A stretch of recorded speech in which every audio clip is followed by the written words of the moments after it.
Hi everyone, you're welcome back. I just want to say thanks for watching, and if you are enjoying this content, kindly subscribe to our channel to get updates on our stories. Se Asa, written by Kwame Boatman and narrated by Della Doreen.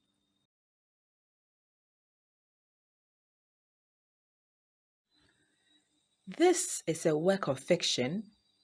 Unless otherwise indicated, all the names, characters, businesses, places, events, and incidents in this book are either the product of the author's imagination or used in a fictitious manner. Any resemblance to actual persons, living or dead, or actual events is purely coincidental. No portion of this book may be reproduced in any form without written permission from the publisher or author. The village shelters less than 200 people, both adults and toddlers included. It's a typical village sprawled on a ridge. As expected in every typical village, there is no pipe-borne water, no electricity, and the mobile network from the leading telecommunications company in the country is unreliable. This company made efforts to reach the village, unlike others, even though the signal was poor. The people were grateful rather than complaining. The name of the village is Se Asa.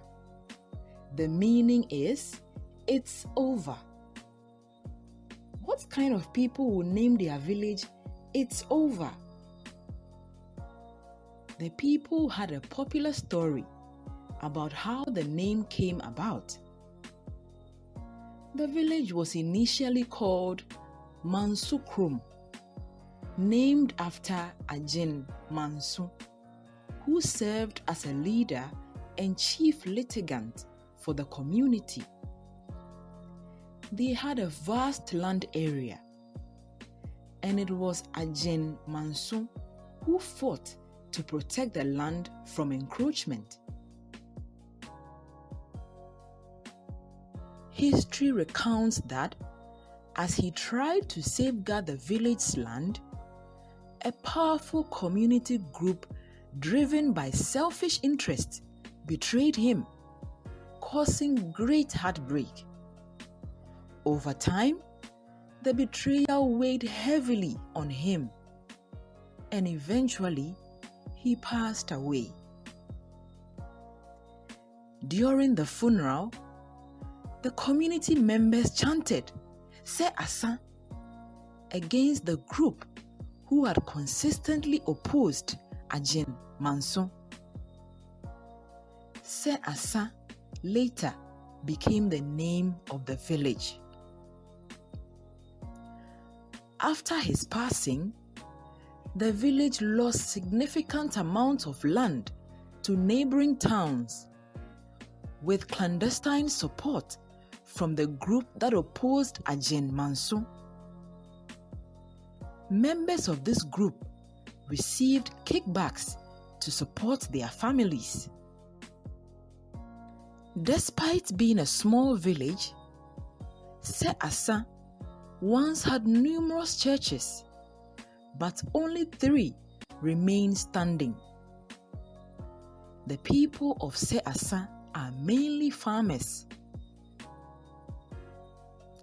The community has a basic school, but with a 6-unit structure, not much different from a palm wine tapper's hut. It was made with erected bamboo and roofed with palm fronds.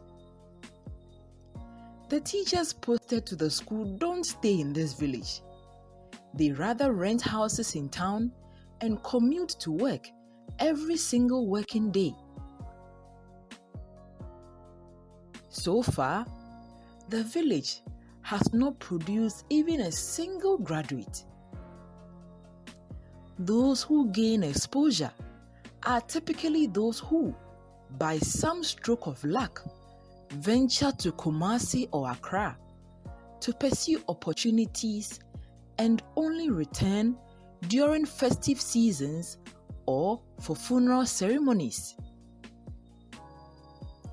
Someone tipped off the community that those people are mates in trotro and others indulge in kayaye jobs at Makola and Kejitia markets. Some are also gatemen in people's homes. These ones usually don't come home in one piece. Sometimes they bring their dead bodies because they were victims of robbery attacks. At other times, the story is more embarrassing. They are lynched for stealing in the city. But this is the community that Joel Awintaso was raised in. Joel was clever from a young age. He was the only one who passed the final year basic exams and attended a high school. He passed through the technical university to offer engineering, and after mandatory national service, failed to land a job. The service didn't pay because the government was playing games with the economy. Awintaso couldn't return home because he had nothing. He took student loans to fund his education and depended on friends for his accommodations and sometimes food to eat.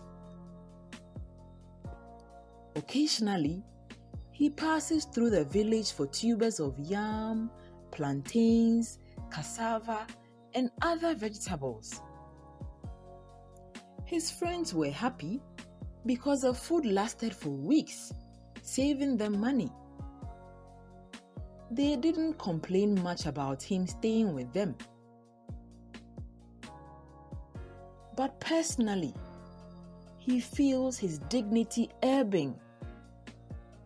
The time he asked to stay with them will end soon, and he will need to return home, especially since he has tried multiple times but hasn't found a job. They said the government is not employing anymore because they must follow the loan policies of the IMF. All was not lost. Some government institutions were still hiring. Of course, they don't publish it in the newspapers. On a phone call with one connection man, Awintaso found out that they were demanding 16,000 cedis before considering him for a job. He was told to make a partial payment and settle the remaining amount after securing the job.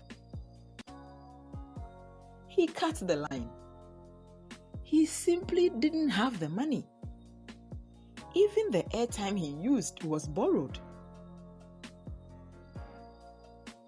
He once attempted to join the military, but quickly became disheartened upon realizing that out of over 5,000 young men called to Adisadel College Park for the recruitment exercise, only 10 would be chosen. Awintaso considered the influence of those with connections and made a prudent decision. He decided to leave the park before the commencement of the first stage of the recruitment exercise. His yam phone started ringing as soon as he stashed it in his pocket. It was Sam, his elder brother. Bra Sam left the village at age 15 when he got the chance to travel to Accra a group of young men arrived to celebrate the Easter holidays in the village, and he followed them when they were returning to Accra. After years of struggle, he landed a job as a barber and has been doing it for quite some time. He still works for someone though, but he hasn't been hustling too much compared to years ago. He occasionally sends a small amount of 30 cedis or 20 cedis to Awintaso for his upkeep. Awintaso pressed the receiver button. "Hey, Sir Assess Hope, how are you doing?" he mocked. Awintaso wasn't surprised. He has gotten used to his brother's greetings. Sir Assess Hope. The description always reminds him of certain turning points in his life. The first one was the time he received admission to senior high school. His parents didn't have the means. The entire village came together to contribute to sending him to high school. Some of them sold their vegetables. Others sold their pieces of clothing. Some young guys went to sell coconut, and the chief sold a piece of land. They all contributed to getting him into school because he had a good grade and a school. It was the first record in the history of the village. The second is similar. After gaining admission to the technical university, the village made an announcement, and the chief met them at the village square to discuss why and how best to send their son to school. They replicated what they did about 4 years ago, and he entered the university. The rest was his own survival tactic until he graduated. "Things are not well, Bra Sam," he responded. "Still no hope of getting a job?" Sam asked. "Nothing. Everyone says they'll get back to me." "They do?" "They don't. It's always like they ghost me. I'm getting tired of this." "Don't give up." "I'm about to. It's draining me.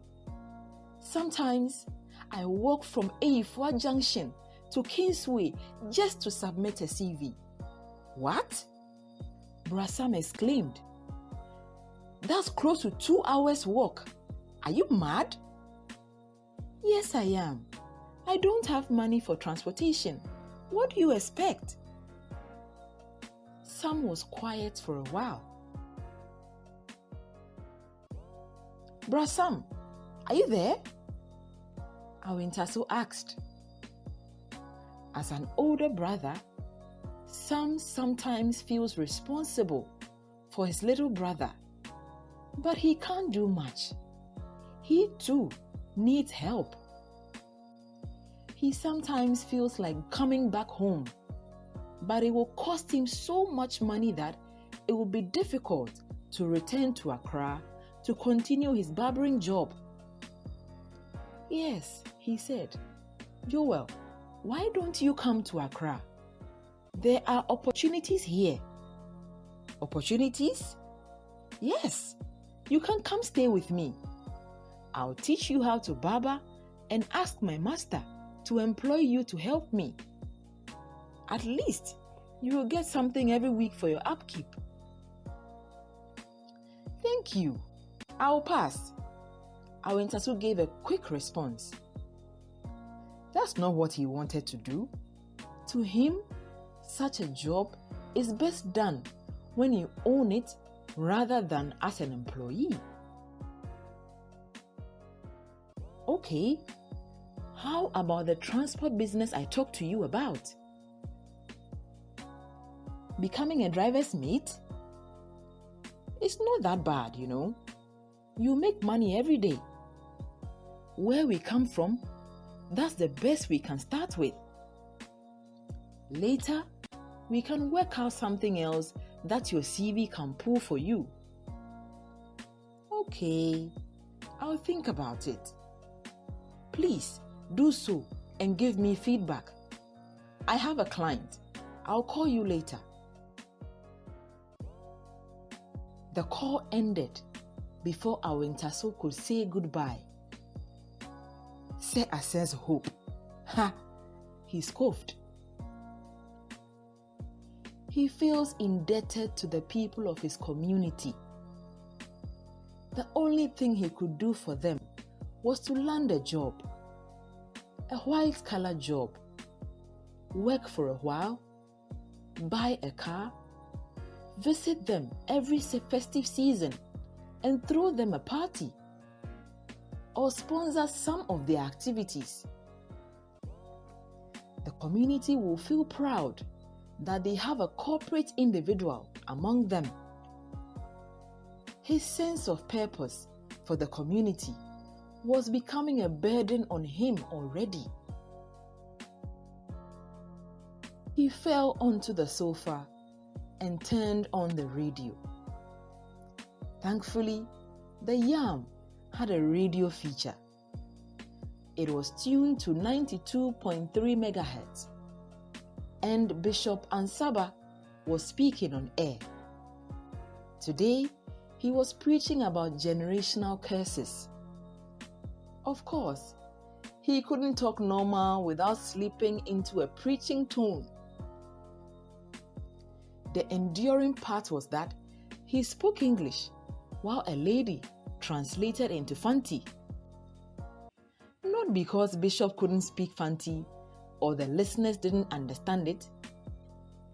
This has become the new normal, as many preachers adopted the practice. You see, some of you have been struggling to make it in life, he said. You can't land a job. You have applied for so many jobs, but it hasn't been successful. There is a reason for that. Awintaso increased the volume and paid attention. What could be the reason?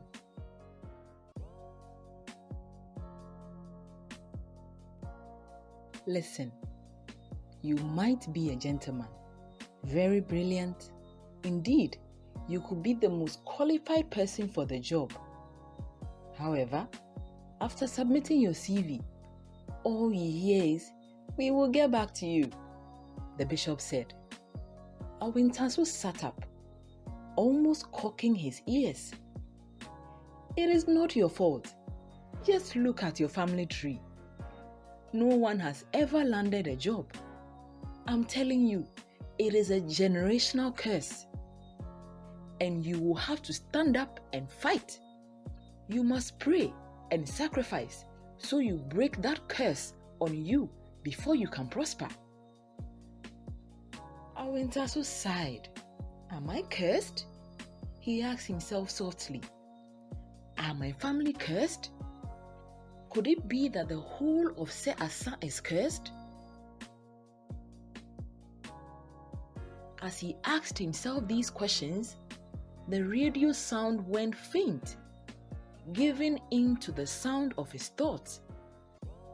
He couldn't bring himself to accept that his generation and the entire community were cursed. Cursed by who? He would find out from this bishop. The voice of the radio faded in as he focused his attention back on the preaching. You should do something about this.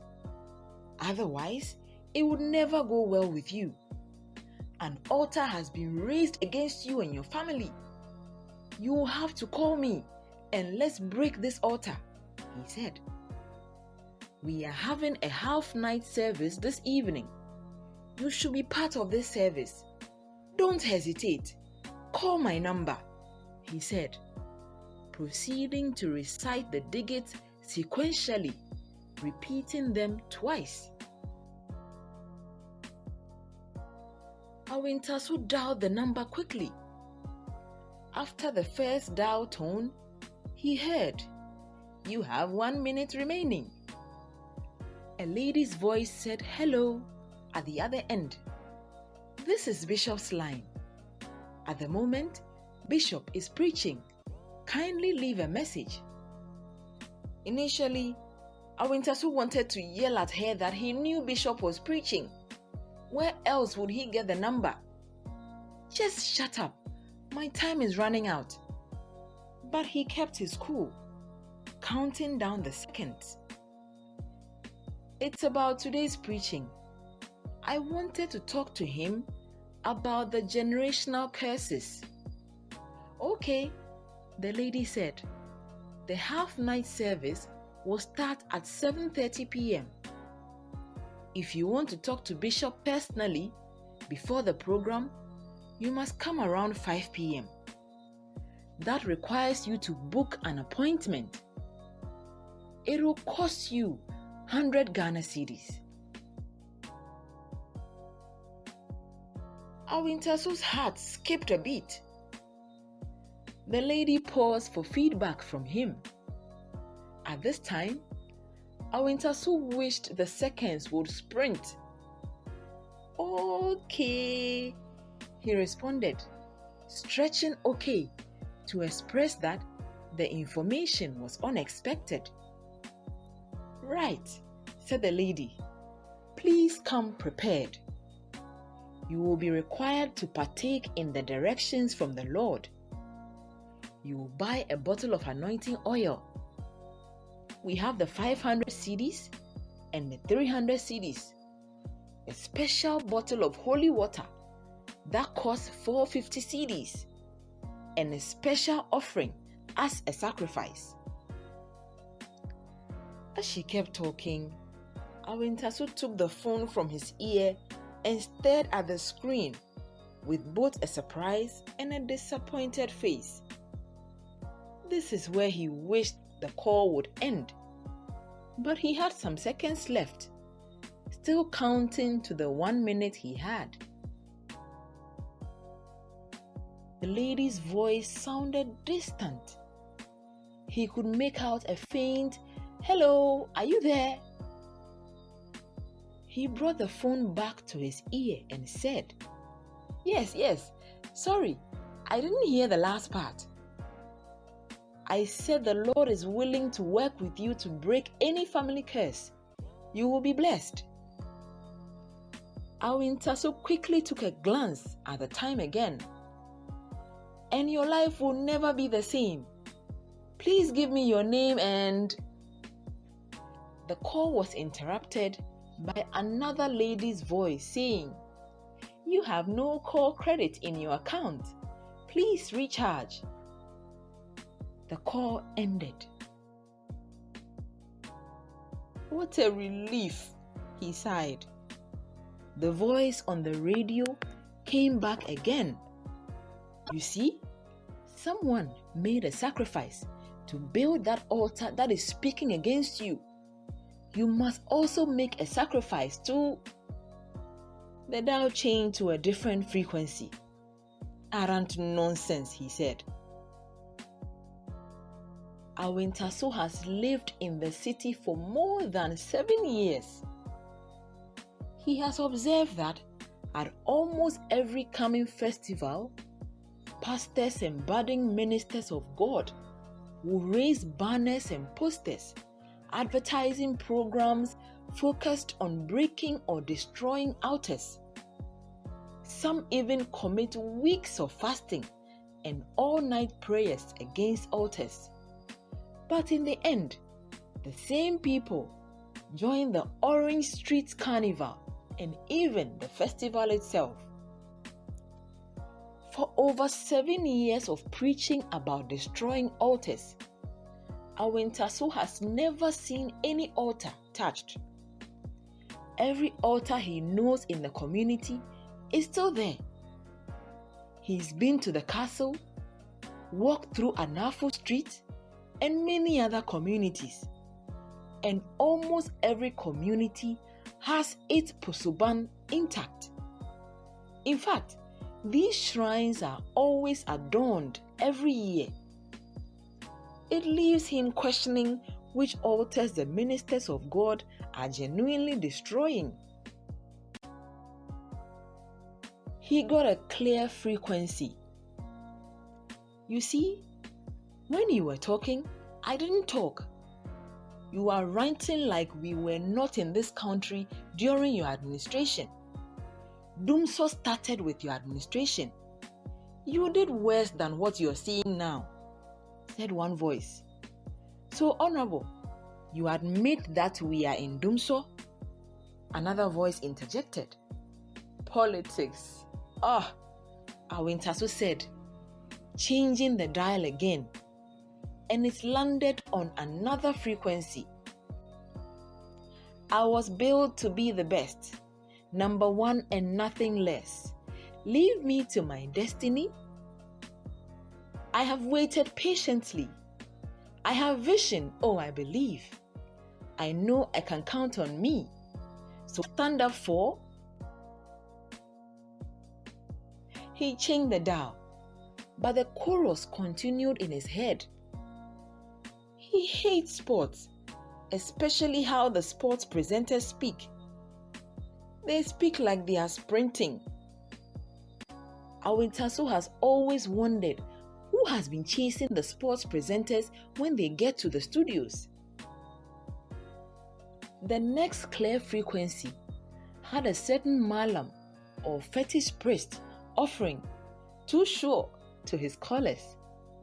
Is there nothing better on these dials?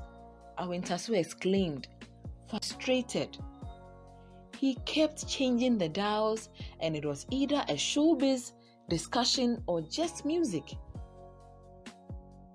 He changed the last dial and was about to put off the radio when a conversation on a talk show caught his attention.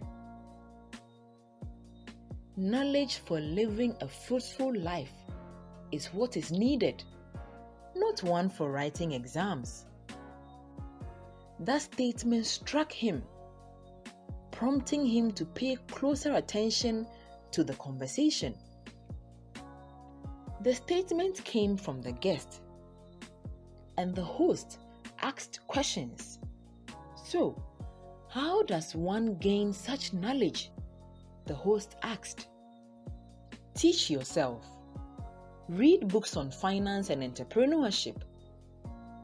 Okay, but what if my field wasn't in finance or entrepreneurship? What if I'm a sports presenter? The host asked again. You may be asking this question because of your college degree, but it's important to redefine yourself. Just because you studied to become a doctor doesn't mean you can't learn to become a caterer or start your own business. Don't let your degree define you. The guest responded, but for some reason continued. I'm a trained engineer, but you are interviewing me today because I'm an author and have built many businesses. My engineering certificate didn't secure me any jobs. I forged my own path. That's how it works if you want to achieve financial freedom. The last statement, financial freedom, struck a chord with Awintaso. That's what he desired. Financial freedom. So how does one become financially free? Especially when there are no jobs in the country? The host asked. Awintaso thanked God for the question and pressed the volume button up. But it was already at the highest level. Maybe you are looking for a salary, which is why you are saying there are no jobs in the country. But the truth is, there are many opportunities around that if you change your mindset and open your eyes You will see them, the guest responded. As a matter of fact, said the guest, true financial freedom doesn't come from a salary. It comes from owning a business. So how does one start a business? I know that you need capital, and not everyone may have that capital, the host asked. Awintaso marveled at how the host was practically asking his questions for him. Many people think they need a large sum of money to start a business, but that's not true. What you really need is knowledge and wisdom, not necessarily money. How so? Well, if you want to start a trade, you don't need to start that big. Start small, grow the business, and expand it with time. If you are starting as a kelewele seller, you don't need a huge amount to begin, do you? And most times, you can even get the ingredients on credit and pay later. After making sales, the guest explained. That's interesting, said the host. Awintaso was listening. His mind was already working on something. Speaking of selling kelewele, let's say I am a university graduate with a degree certificate. Do you expect me to condescend to this job? The host asked. Awintaso stopped thinking and focused. If it's financial freedom that you want, I think it's not bad to venture into kelewele business if it will bring you money. You said there are no jobs in the country, so people are unemployed. I think if you have nothing to do, it's better to venture into kelewele business to make money, the guest said. By the way, he added, the degree certificate you are holding on to is not making you money. So for now, put that aside and start something that will make you money. Wow! The host marveled at the information he was receiving. If you are a youth listening to us, you need to pay attention because this will help you change your mindset, he said. So, what is your opinion on many youths spending their time praying for success in churches or on mountains? He asked. This area is sensitive. If I'm not careful, the religious groups will fight me. But the truth is, prayers will not grant you financial freedom. In fact, many people who engage in these practices have been misled by falsehoods. They have been instilled with fear, believing that their financial struggles are due to spiritual issues or curses, and that they need to pray to overcome them. These statements also struck a chord with Awintaso. It seems like he's being confronted with multiple hard truths by this guest. Teachings like this are deceitful and undermine the self-confidence of those affected. You are not cursed. Rather, you are struggling because you lack the right financial freedom, the guest said. And it's not your fault, he quickly added.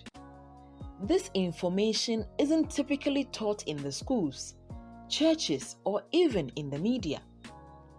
That's why it's important to educate yourself about money to achieve financial freedom. It doesn't come from a grid worker or praying. The host said, my final question before we go. Yes, sir. What are some of the opportunities that the youth can venture into? What works best in our culture for startups is buying and selling. Take farming, for example. You don't necessarily have to be a farmer. You can simply buy produce from farmers and sell it at the market. The key is managing your money well. There are people in the streets of Accra and Kumasi who are suffering, but if they return home, they can start something to earn income and build it up. In a few years, they would be better off than sleeping in kiosk in Accra, he replied. You have really opened our minds today, the host said. Awintaso nodded vigorously. He wanted to hear more of this and hoped to learn more about the guest. But unfortunately, his battery died before the program ended. He spent the rest of the day pondering over what he had heard on the radio. Taking out a small notepad, he began to draft his plans. Suddenly, he no longer wanted to wander around chasing after a job. There was one thing he needed to overcome: his fear of going back to Se Asa empty-handed. Considering the community's investment in him, he couldn't bear the idea of returning with nothing to show for their investment. But it seems that's the only option he has now. In the evening, his two friends, with whom he had been staying, returned from work to find him packing his belongings, prepared to leave. Going to the village? One asked. He was a teacher at a private basic school. The school gives him 700 cedis and a daily lunch. Yes. It looks like someone has overcome a nightmare, the other friend mocked. He works as an administrative assistant at the same school for the same salary. It doesn't seem like you'll return anytime soon, the teacher observed. Yes, I'm tired of the city. I need a break, Awintaso said. But you can't go back empty-handed. You said this yourself, the admin added. I'm not going empty-handed. You have a job? No, I have something else. What's that? Share it with us. This job doesn't pay that much, the admin said. I have a renewed mindset, Awintaso said. The answer gave his friends puzzled faces. Is their friend losing it? The teacher kept his cool, but the admin didn't know how to tame his tongue. Look, I know it's hard for you to seek a job and have none. Let's call Sandra to come help you with your mental health. You'll be fine. I'm not mad, guys. Come on, he said. I'm going to create my own job and employ myself. At where? Se Asa, the teacher asked. What kind of job could there be at Se Asa? Better stay in the city and hustle, the admin advised. I can't convince you to. Just trust me. Well, if you say so, said the admin. He wasn't convinced. I'll be fine. I need one favor from you. Give me money for transport, and I'll be on my way. The administrator stated that he couldn't offer any assistance given the status of the month. The teacher mentioned that if he were to use even 20 pesos from his budget for the month, he might have to skip class, and he is not considering facing the wrath of the proprietor. Right, Awintaso said.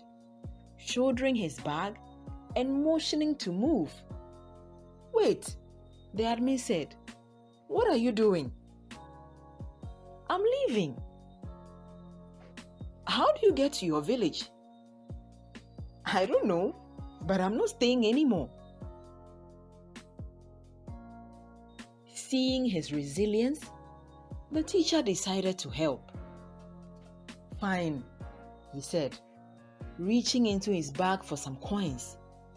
He counted it and handed it over to him. "Children's extra class money. That's all I can help with." It was 22 cedis 60 pesos. Awintaso took it, hugged them, and set off. His plans were not clear, but one thing he needed to do was first get to the village. A taxi pulled up in front of him. The driver said, "Where to?" "Se Asa," he answered. "It's your lucky day, man. That's exactly where I'm headed. Hop in." Awintaso opened the front door and sank into the seat. Then the taxi sped off. This ends our story. If you found it interesting, kindly show your support by liking and sharing. You can also share your thoughts in the comments, and we look forward to seeing you in the next video.